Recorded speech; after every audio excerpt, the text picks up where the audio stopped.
Right now, buying your first home just got even harder, and some of the solutions may cost you more than you think. Find out why a new kind of mortgage is stirring up big debate. Also, Atlanta just scored a major tech investment, but the real winners are students. We'll show you what Google is helping build on Georgia State University's campus. And if your phone's been blowing up, it's not because you've suddenly gotten a little more popular. The real reason for that spike and what scammers are after. This is The Take.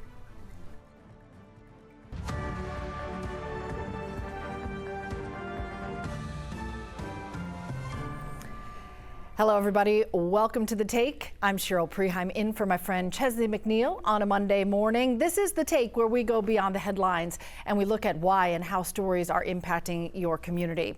Experts will share what they know, and we always have a little fun, too. Let's start, though, in Washington. A live look at the U.S. Capitol today, just days after lawmakers passed and President Trump signed a short-term spending plan that reopened the government after the record-long shutdown.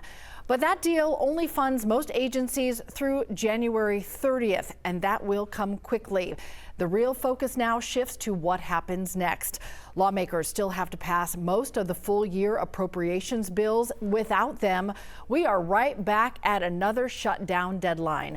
Both parties are gearing up for a fight over health care subsidies and other policy attachments that could make any funding bill harder to pass.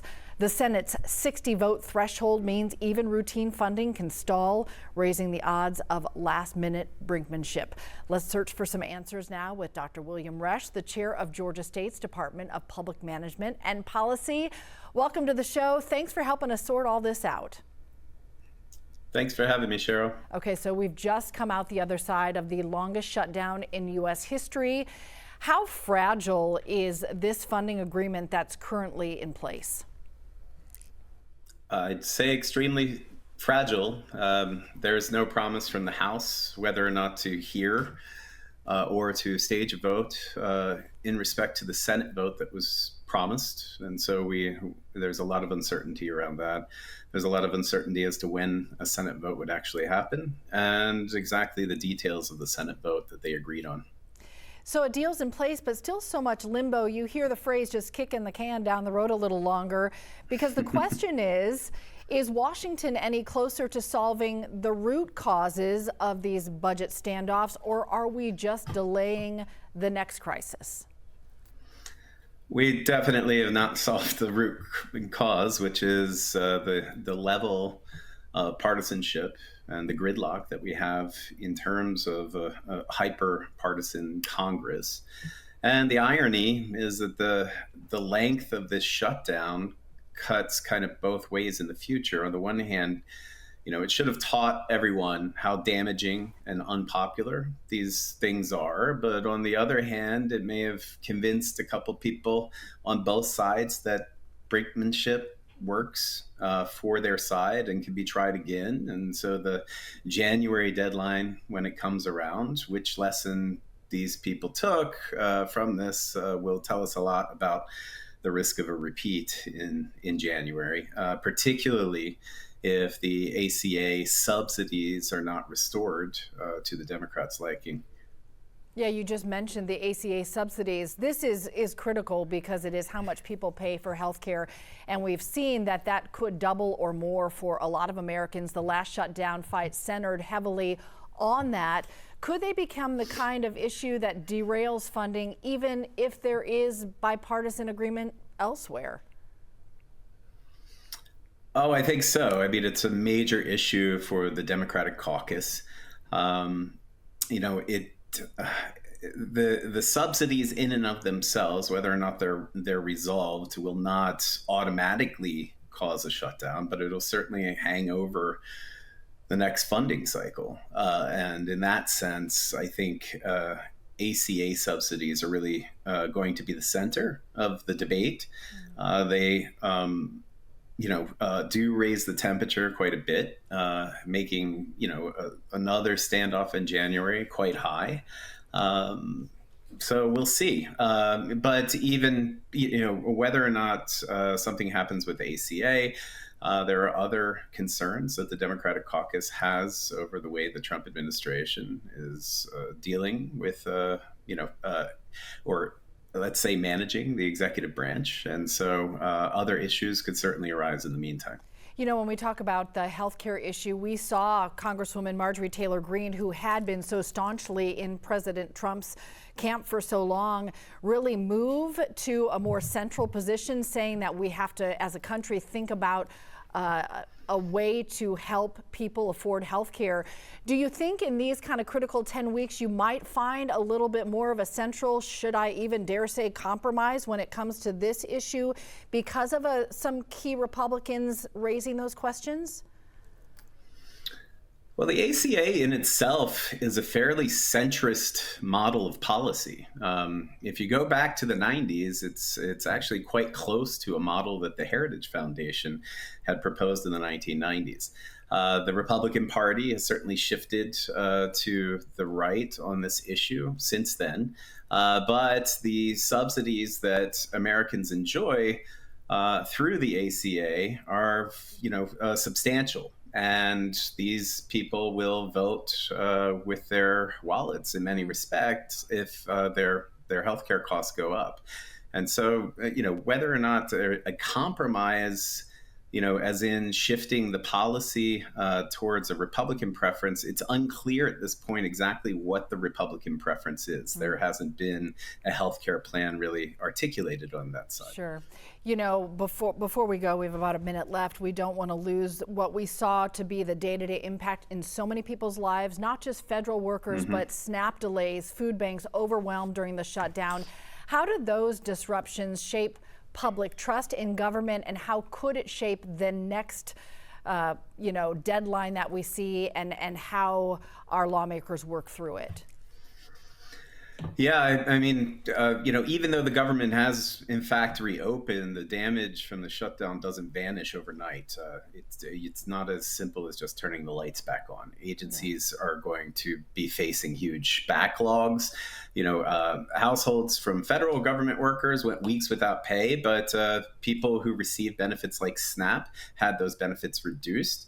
The confidence in the federal government as a service provider has taken a real hit. And so those effects are going to play out for months, whether it's delayed services, slower data, or even the quieter decisions by people who might not decide to work for government or might leave government as a function of these huge shocks to their household incomes.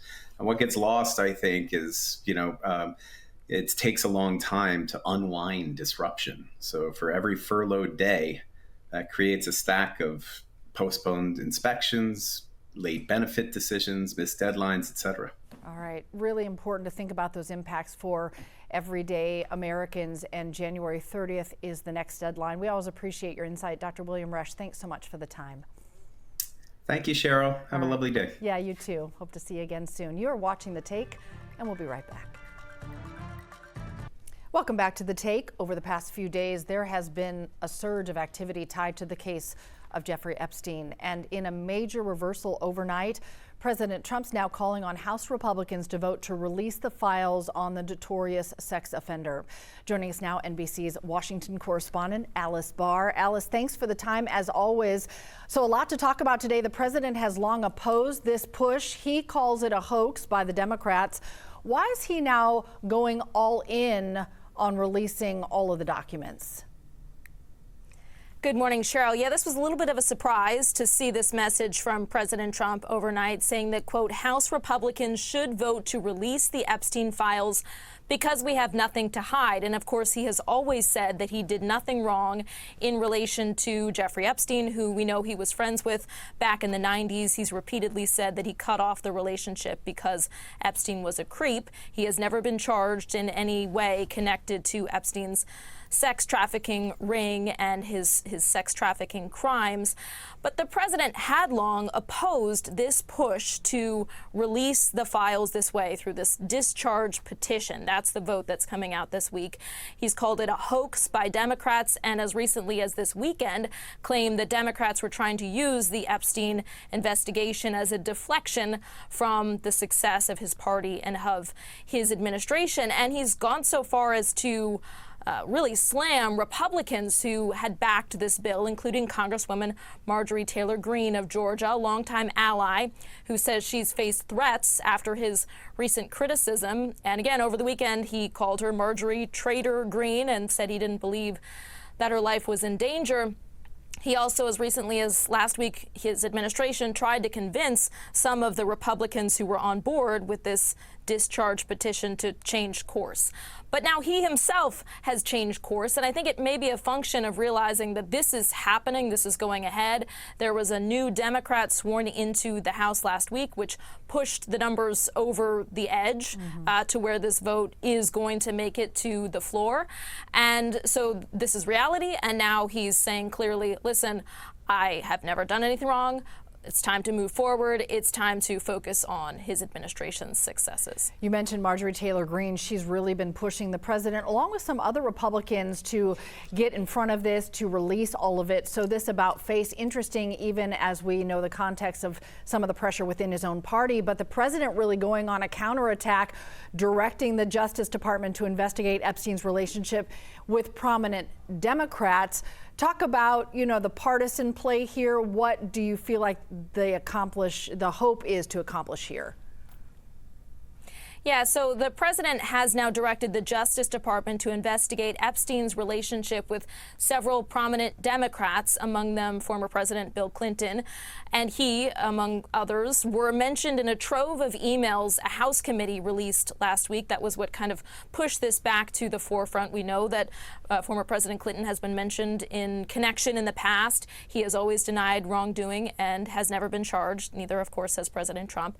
And that new tranche of emails also reference the president, including one from Epstein saying that he, quote, knew about the girls. The White House denies that, stressing that Epstein, a convicted sex offender, was a known liar. So it's an effort to get everything out in the open. There have been a lot of disclosures to this point, but this one would be the full files, which is what everyone who's been pressing for this has been pushing for all along, with, of course, redactions for the survivors and for ongoing investigations, but not redacting anything that would just be considered embarrassing to anybody politically or anybody else who might be mentioned who's a high-profile figure in these files. I think that's something that everybody has been pointing toward who is involved. No doubt. And we know that survivors will be rallying at the Capitol this week, so we'll be following that as well. Alice Barr, always appreciate the update and the reporting from Washington. Thanks a lot.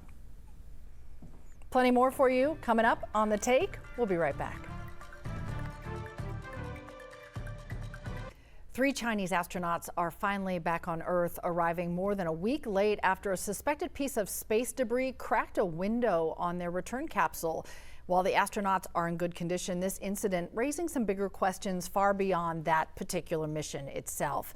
China's rapid expansion, its push for a lunar landing by 2030, and the risks posed by space debris, all reshaping global competition and the rules that govern orbit. So let's welcome in Lincoln Hines to the show, assistant professor in Georgia Tech School of International Affairs, specializing in Chinese foreign policy, security, and really the politics of outer space. Thanks for the time. Good to see you.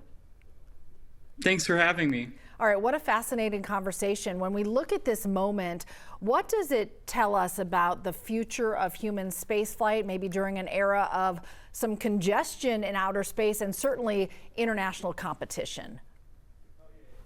Yes, that's precisely the challenge that we're facing today. You will often hear people in the space community referring to what they call the 3 Cs. And that is what they say, that the outer space domain is becoming more competitive, more contested, and more congested. So it's being more competitive. There's more countries that are competing in outer space. It's becoming more contested. There are countries that are seeking to interfere in other states' ability to use outer space. And it's becoming more congested with space debris. And this space debris can be very highly consequential for space operators. So to give an example, this most recent incident, it actually endangered the ability to successfully carry out this mission and return back to Earth. However, this is not the only incident that we've experienced with space debris, and it's likely that this problem is only going to get worse. You know, I'm thinking about from my mom's filter, you know, this morning in the kitchen, I'm like, you know, be sure you clean up your mess. Who's actually responsible for cleaning up the space junk, for the debris left behind in orbit? Because it is like somebody's littering and we're not cleaning it up, and then it hits a spacecraft, and as more people end up in space, this will happen more. Who's responsible for cleaning up their mess? Oh, well, this is a really difficult problem in international politics. First of all, I'll say when you're wanting to actually go and remove a piece of junk, a piece of space debris from orbit, this is really difficult to do, and we can't quite do it right now. And part of the reason for that is that, you know, we're talking about thousands of pieces that range from a lot of different sizes. Some of them might be the size of a fleck of paint, some might be a defunct satellite in orbit. And these are traveling when you're in low Earth orbit, the one that we use mostly, that's closest to Earth. These are traveling at speeds of around 18,000 miles per hour. So technically, this is really difficult to do. Politically, this is also really difficult because if you have the ability to actually grab junk or debris in space, well, then you also have something that you could use to interfere with another state's satellites. So this is really complicated politically. Though, you know, different countries, the United States has tried coming through with different guidelines for how to tell space operators to try to remove satellites before they become defunct. But again, there aren't good international guidelines for doing this. Do you think guidelines like that will start to be part of the conversation? You know, that would require cooperation between countries that are adversarial, China and the United States being a perfect example. Yeah, so, you know, this incident, you know, fortunately, the Chinese taikonauts, China's equivalent of astronauts, made it home safely to Earth. But hopefully this is going to be a bit of a wake-up call. I'll note that, you know, in 2007, China carried out an anti-satellite test, and this was the greatest debris-generating test in history, creating over 3,000 pieces of space debris. And some of that space debris even came within close proximity to the International Space Station. But since then, we've seen other incidents. India tested an anti-satellite weapon. Russia's tested an anti-satellite weapon. And so we have to get a lot of countries on board. And China is not the same country it was in 2007, especially in the space domain. China is far more advanced, far more dependent, and its capabilities, for instance, the possession of its own space station, mean that it has a lot more at stake. And so the hope is that of the, you know, the dangers and the problems of this recent episode, that the silver lining might be that we might see a greater alignment of interest with China and the United States, the two largest stakeholders in the space domain. And hopefully down the line that will lead to something positive. Yeah, we'll look for a silver lining where we can find it. Lincoln Hines, thank you so much. Fascinating conversation and more to come. Appreciate the time. Thanks again for having me. You bet. This is The Take. We'll be right back. First-time homebuyers facing some of the toughest conditions in decades, with the median age of new buyers rising to about 40 years old, even as high prices, elevated mortgage rates, and scarce starter home inventory push affordability out of reach for so many. Meanwhile, a new proposal from the Trump administration is sparking debate about home affordability. A 50-year mortgage, that's the proposal. Together, the pieces paint a picture of a housing market where entry is increasingly difficult and policy solutions offer relief only with significant long-term consequences. So let's try to make some sense of all of this with Metro Atlanta financial expert Andrew Poulos. Good to see you, Andrew. Cheryl, good morning. How are you? I'm good. I'm trying to wrap my head around this 50-year mortgage, especially if you're starting at age 40. You do the math and it's like, wow, okay? So when we're looking at today's housing market, what's the single biggest barrier facing especially first-time home buyers? Well, we've got unaffordability with rising home prices, and we've got wages that aren't keeping up. So when you combine those two, it makes perfect sense where the average first-time home buyer age is moving up to 40 years of age versus a few years ago. Last year, it was around 38 years of age, right? But the unaffordability is the core issue here that needs to be addressed, and a 50-year loan is not the solution. I mean, when I saw that was proposed by President Trump, I almost fell out of my chair last week. You know, you talked about that 40-year-old average, age for a first-time buyer. That's really significant because you think about the 20 years prior to that. So that's somebody who's starting a career, perhaps starting a family, trying to pay very high rental prices while socking away a little bit for a home. A home is really a key when you talk about cycle breaking or generational wealth. So the impact for this is way beyond just, owning a house.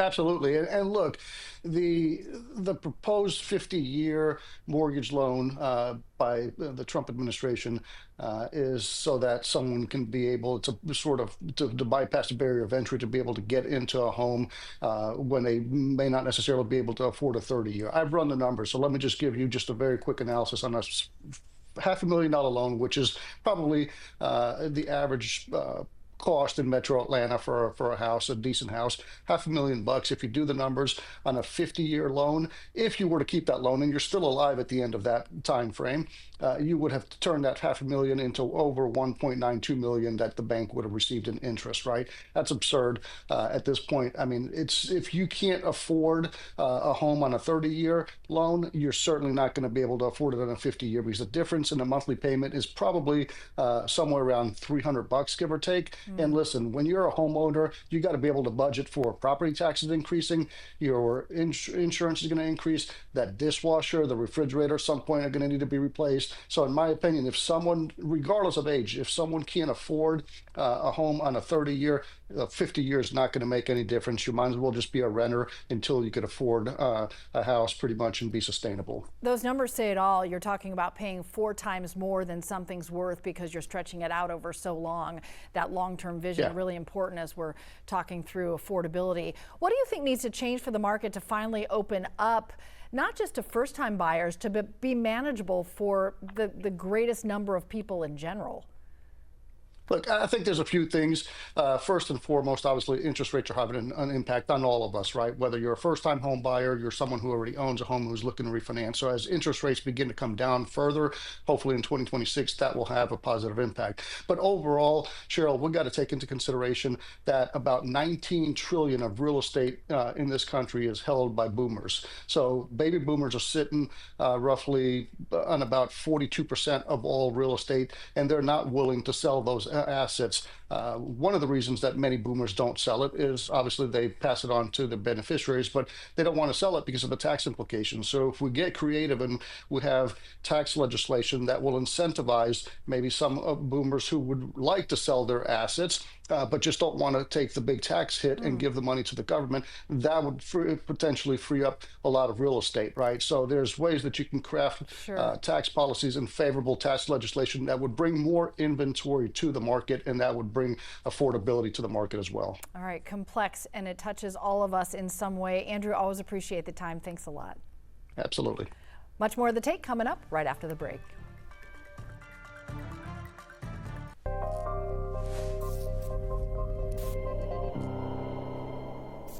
Custody battles are tough for any family, and when things get really complicated, judges will often appoint a guardian ad litem to step in. But a group of parents reached out to our senior investigator, Rebecca Lindstrom, frustrated with the lack of what they say is not enough oversight and not enough accountability. So Rebecca's joining us live now to explain their concerns, a complex, very emotionally charged issue. Absolutely, and we certainly wanted to take a look at this because the stakes are so high. I mean, we're talking about the custody of your children.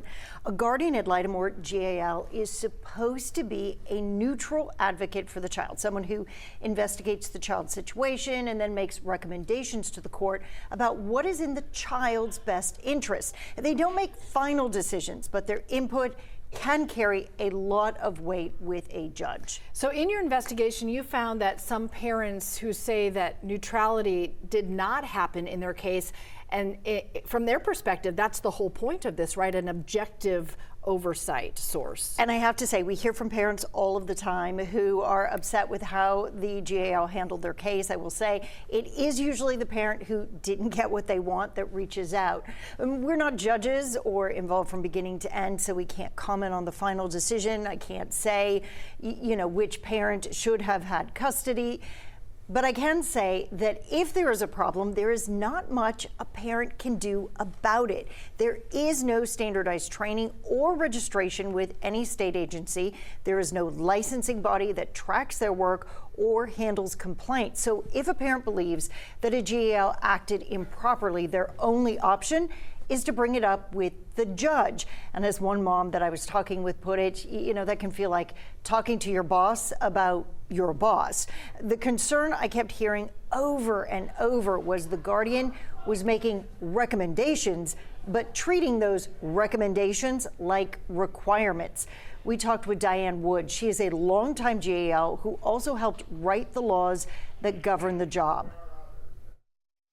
My job is to investigate and make recommendations. Now, in the process of any case that we work in, depending on the cooperation of the attorneys and the guardian ad litem, the attorneys and guardian ad litem may agree to do some adjustments, but they're not enforceable. They're adjustments.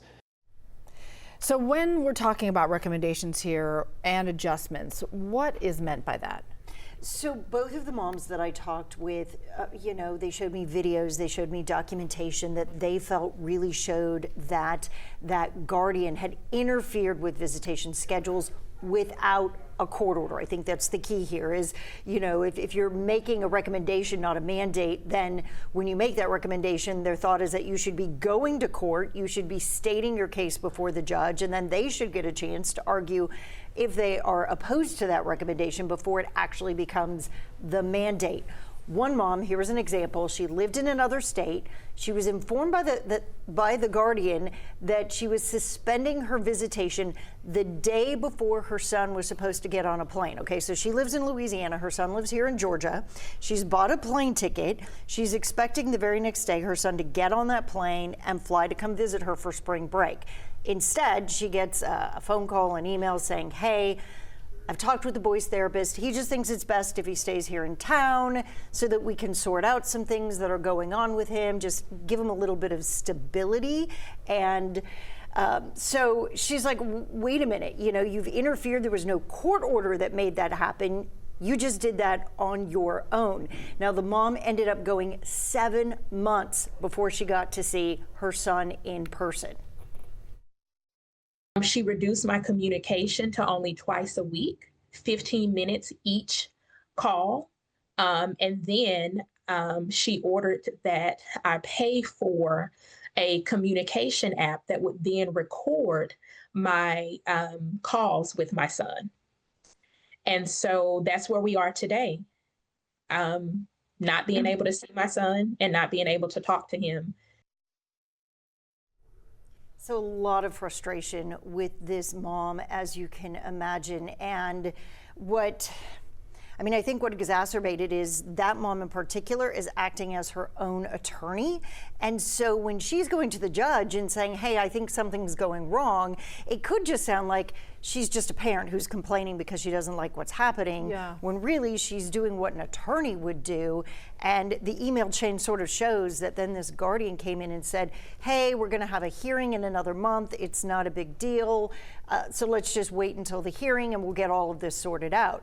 But as we know, court, has a lot of continuances and rescheduling. And so that's what happened in this case is even though she went, that emergency hearing and that request to be heard was denied. They were going to pick it up at the next hearing, but that hearing didn't happen for 7 more months. Yeah, because on one hand, something may look acceptable on a piece of paper, like okay, this is what we're going to do, but then you're thinking about a child and you're thinking about a parent and the emotion and all of the other factors that go beyond maybe what's in black and white in terms of a court docket or document or procedurally. Right. So when we talk about maybe more accountability in terms of looking at the big picture and what is best and maybe those gray areas, how do you build in more accountability, or can you?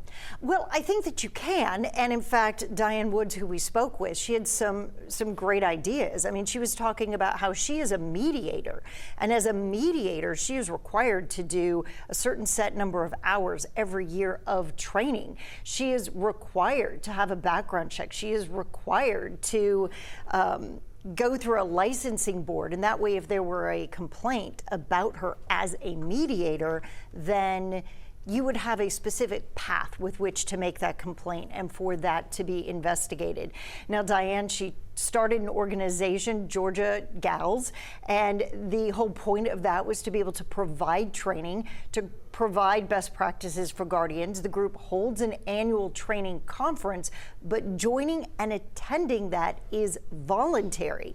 And the moms that we spoke with say that is just not enough. They do want to see those statewide standards, that oversight, and a clear process for complaints so families aren't left feeling powerless. But to do that, well, that would actually take legislation. And right now, there are no lawmakers that have expressed any interest or concerns in doing so. And I think that, you know, that's why these moms are speaking out. You know, that's why they're hoping that there is a lawmaker who will hear this and say, oh yeah, maybe there is a lot of other stuff going on in court. Because you also have to imagine, I mean, we have 159 counties in Georgia. Right. And it may not even be the guardian that's doing anything outside of the norm for that county, because the judges may give more latitude in what those guardians are allowed to do.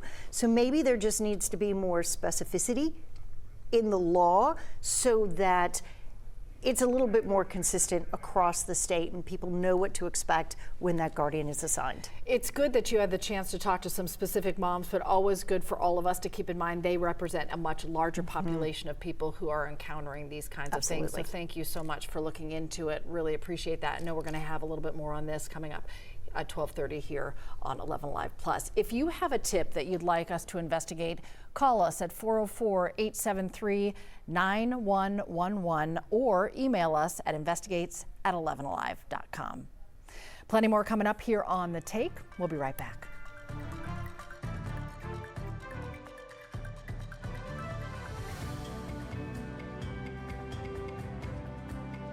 Welcome back. Another active week in the markets is expected, and there's already news of one airline going on a shopping spree. CNN's Maribel Aber joining us now from the NASDAQ market site in New York. Great to see you. Good morning. Happy Monday. Great to see you, Cheryl. Yes, good morning. So some breaking news this morning. Talk about the major deal between Emirates and Boeing.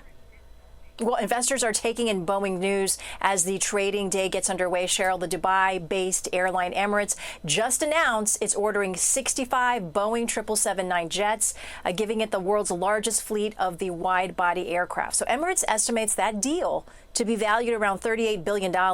In terms of how the market is moving this morning, we are now turning to green. Looks like here at NASDAQ, we're now we're down. We're mixed, Cheryl. The NASDAQ is up about 37. The Dow just flipped down 9 points, and the S&P up slightly, Cheryl. The roller coaster is officially on for the week, up and down. Here we go. There was talk about all of us getting a tariff refund. Now the nation's Treasury Secretary says, not so fast. What's up with all that?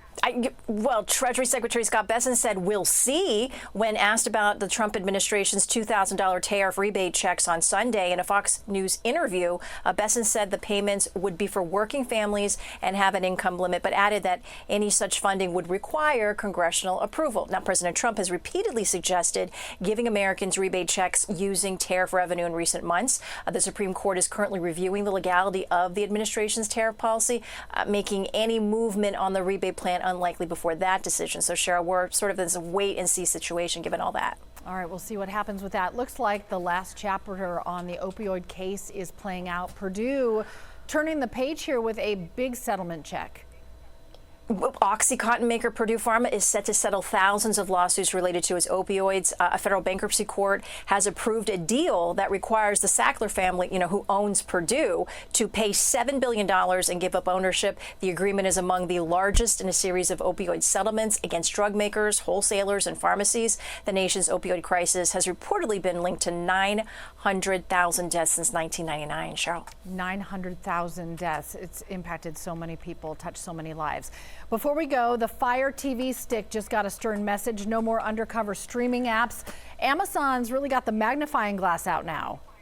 They really do. Amazon cracking down on illegal streaming. The company is now blocking apps that let users illegally access content using its Fire TV stick. So it also includes beefed up security measures. The devices have long been tied to pirated content, especially sports. Amazon's move was first reported by The Athletic, which says the ban is already underway in Europe. It could be global within a week. Cheryl, real quick.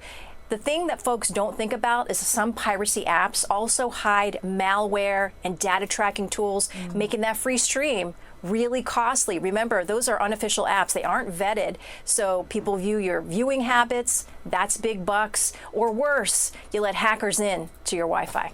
Really important point there with security. And I think, Maribel, before you go, it really speaks to our changing landscape too, as companies get more and more fixated on streaming. Here we are streaming because this is quickly becoming sort of the main source of information and revenue. It really is. I mean, this is where we are now. This is where we live. We have to be able to transmit information in multiple platforms. Cheryl. All right. Always appreciate the time. Hope you have a great week. Thanks so much for kicking it off with us. Plenty more coming up for you on The Take. We'll be right back after the break. Georgia State University is taking a major leap into the future of tech education. They're partnering with Google on a new artificial intelligence innovation lab aimed at opening doors for the next generation of Atlanta students. Google is committing $6 million to build and launch an AI innovation lab at GSU, a major infusion aimed at expanding pathways into computer science and AI careers for Atlanta students. The program will deliver after-school AI and computer science learning for high schoolers all across Metro Atlanta, targeting students who often lack access to advanced STEM curricula. It's all for a university which has been named among America's top 5 most innovative public universities for 11 straight years. So let's look at this collaboration and what's ahead for GSU with its Executive Vice President and Chief Operating Officer, Jared Abramson. Thanks so much for the time and congratulations. That is impressive, 11 years running. Thank you so much. So what does it mean to you personally to help unlock these kinds of opportunities for students who may never have imagined a career in AI, not because they don't have the skills, but they just lack the opportunity to learn more about it? Yes, it's something very special to me personally. I am and was an underdog city kid myself, and so having access through the state university to be able to be exposed to things that students couldn't actually see was possible for them means something really special to me, and it's something we can't wait to provide to the students of the Metro Atlanta area. We see the representation of that visual partnership behind you. What was the driving vision behind this connection between Google and yourselves as a $6 million AI innovation lab? Yeah, well, Google could really partner up with anybody to find a space in order to build a lab and be able to train 50 students at a time in the lab. But the beauty of this partnership is be able to leverage the College of Education within the Georgia State University so that we can take these skills, the technical curriculum, and embed it within how we train the next generation of educators. So we can take these skills and AI literacy to students across the state of Georgia through K-12 applications and where we place all of our educators and everybody we graduate through the College of Education. So really the best of both worlds, where Google as a technology leader and then Georgia State being able to leverage technology and scale in order to improve student success. Really a nice marriage. Yeah, I go by campus every day. Help us kind of lock in where it will be on campus. Will it be right in that College of Education area? It's going to be at 55 Park Place, so the home of our Andrew Young School of Policy Studies, as well as our Robinson College of Business. So right across from Woodruff Park at the core of our academic center. What a great location. What about a timeline?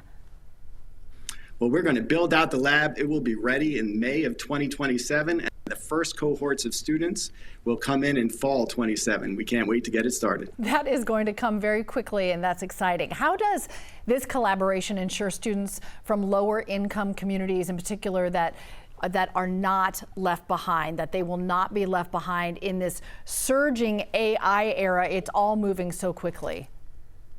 Yeah, well, it's really all about access, and it's all about early exposure.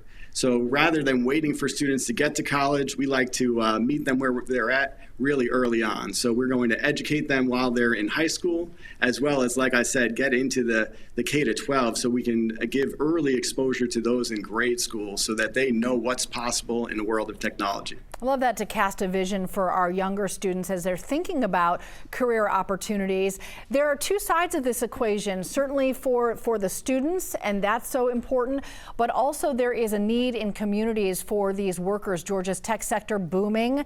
How does this program help meet the state's growing workforce needs? Absolutely. What's really special about Georgia State is about 80% of our graduates stay in the state of Georgia, and then they contribute to the workforce.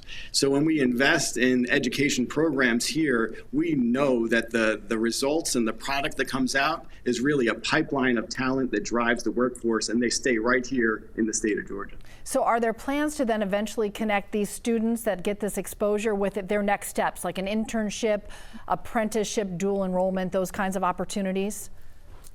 Absolutely. And that's really the beauty of us being in downtown Atlanta, having access to experiential learning opportunities. So when we bring students to campus, they're surrounded by Fortune 500 companies, and they see their next step in their education as well as where they're going to be in terms of careers. So right on campus, you can meet your next collaborator, your next boss, the next group of people who are really going to be leading technology here in downtown Atlanta. Open that door for your next boss. You just never know.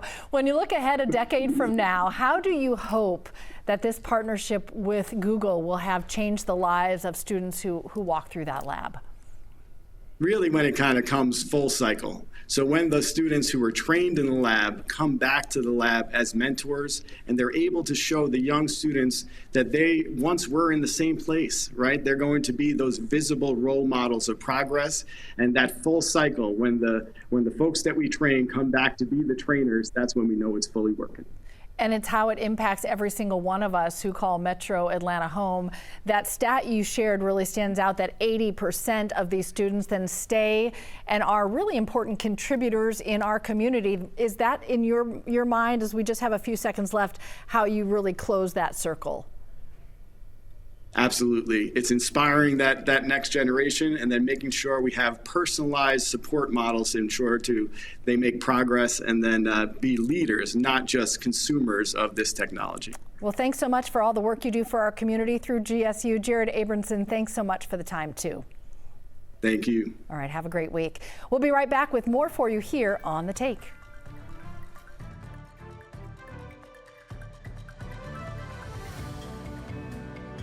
Before we go, my final take. Atlanta isn't usually the city people picture when they think about bagel royalty, but we just turned a few heads at New York's Bagel Fest over the weekend. About 24 bakeries from 13 states and 3 other countries packed into the competition. Dallas snagged the top prize again, but Atlanta's own Emerald City Bagels, you'll find it on Auburn Avenue, held their own with a flavor that had even the New Yorkers doing a double take. They showed up with an everything bagel topped with scallion cream cheese and then the curveball, green bean casserole cream cheese. Yeah, the same dish that lands on the Thanksgiving Day table across Georgia real soon. Now it's whipped into a spread, because why not? It's November and creativity counts, and it always makes me think of my mom and her casserole. I have loved it as long as I can remember, so I'm going to try it in a cream cheese. I got to give it a shot. While Atlanta did not take home the trophy, we did earn something else. We earned some bagel respect. We've been known to break through in unexpected ways, from film sets over the years to food trends, and this time it just happened to be on a bagel. All right, congratulations to our friends over at Emerald City Bagels, and happy Monday, everybody. Hope you have a great week ahead. We'll have much more for you on The Take this time tomorrow.